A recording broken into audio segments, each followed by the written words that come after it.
Warga Desa Gondang Lawe, Kecamatan Andong, Kabupaten Boyolali, Jawa Tengah, memanfaatkan bantuan sosial tunai yang diberikan oleh Kementerian Sosial untuk menciptakan ketahanan pangan. Para lansia penerima bantuan program Keluarga Harapan di desa ini menyisihkan sebagian bantuan tunainya untuk membangun kebun. Di kebun berukuran 11 x 13 meter persegi ini, para lansia di Desa Gondang Lawe menanam cabai, kangkung, terong, jahe hingga kencur. Bernama Kebun Lansia, kebun ini juga menjadi tempat rekreasi para lansia untuk mengurangi risiko pikun. Yang melatar belakangi ceritanya begini, dulu pas pertemuan awal kan ada lansia dan ibu-ibu lansia dan semua KPN lansia.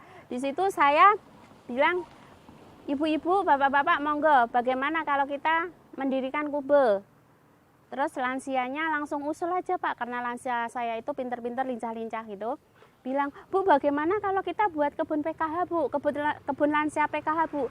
Kan di sini mbah-mbahnya di rumah sampingannya atau kerjaannya kan jadi petani. Bagaimana kalau kita buat kebun lansia, kita buat tanam kebun lansia, kita menanam dan membuahkan hasil. Itu Pak.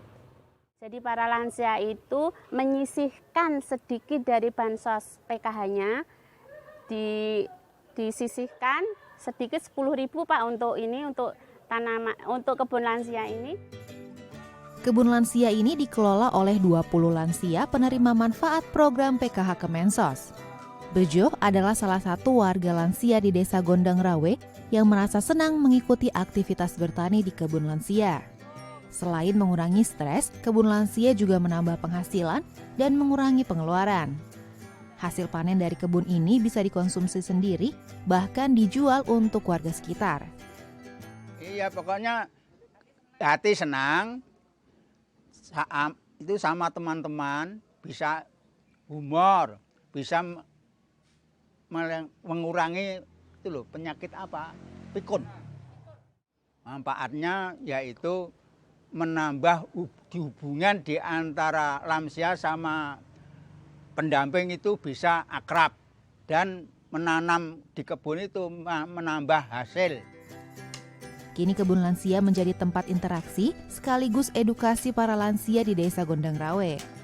Harapannya melalui kebun lansia, warga rentang usia yang tidak lagi muda tetap bisa berdaya.